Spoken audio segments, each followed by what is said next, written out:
নমস্কার গাইস, আমার নাম সৌরভ সুরুল।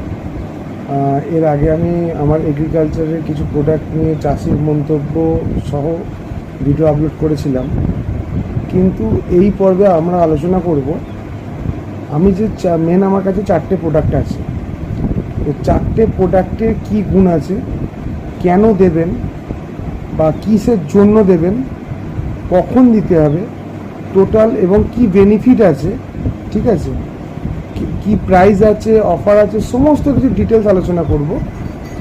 তো আমার ইউটিউব চ্যানেলের নাম হচ্ছে সৌরভ সুরুল, আমার নামই নাম, এবং ফেসবুক অ্যাকাউন্টের নামও সৌরভ সুরুল।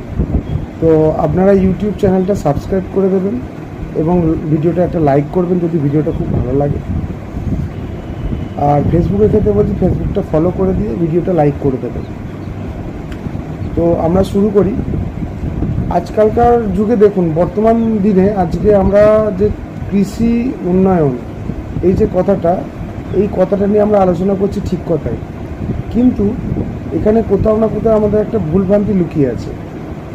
যেমন আজকে আমরা যে চাষটাই করতে যাই না কেন, আমাদের কেমিক্যাল বা রাসায়নিক এই জিনিসটা ছাড়া আমরা এগোতে পারি না। আজকে কেমিক্যাল, রাসায়নিক সার, গাছকে যে খাবারটা দিচ্ছি, গাছে যখন মাটি দিচ্ছি বা পাট করছি বা গাছকে যখন খাবার দিচ্ছি, সেই খাবারটাও কেমিক্যাল। আজকে ইউরিয়া দিচ্ছি, ইফকো দিচ্ছি 10-26-26, 14-35-14, ঠিক আছে, 20-20, 16-16, এই যে খাবারগুলো দিচ্ছি এটা টোটালি রাসায়নিক খাবার, ঠিক আছে। কিছু কিছু কোম্পানি আছে, আমি নাম বলবো না, কিন্তু আপনারা একটুখানি মার্কেটে খোঁজ নিয়ে জানতে পারবেন যে বায়ো গ্র্যানুয়েলস বা বায়ো ফার্টিলাইজার বা জৈব সারের নামে তারা কি করছে, রাসায়নিক কেমিক্যালগুলোই মিলিয়ে দিচ্ছে। আজকে ইফকো বা আরও আদার্স যে কোম্পানিগুলো বা যেসব রাসায়নিক কোম্পানি, মানে কেমিক্যাল কোম্পানি আজকে ফার্টিলাইজার রয়েছে, বায়ো ফার্টিলাইজার বা জৈব সার, তারা কি করে, আজকে সেই কেমিক্যালের কিছুটা হলেও অংশ আপনারা ওখানে মিশিয়ে দিচ্ছে। তার ফলে সারটি কিন্তু জৈব থাকছে না।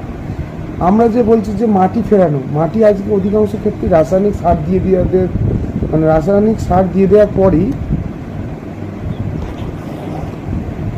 মাটিটা আজকে খারাপ হয়ে যাচ্ছে। আজকে রাসায়নিক সার দিয়ে দিয়ে মাটিটা খারাপ হয়ে যাচ্ছে। তো সেই মাটিকে ফেরাতে গেলে আমাদের কী করতে হচ্ছে না, জৈব সারের সম্মুখীন হতে হচ্ছে। তো জৈব সার বলতে আমরা মাটি ফেরানোর জন্য কি করি না, চুন দিই, ব্লিচিং দিই, অথবা ফসফেট দিই, যেটাকে বলা হয় সুপার ফসফেট, অ্যান্ড দেন তারপর কি করি, গোবর সার ছড়াই, ঠিক আছে।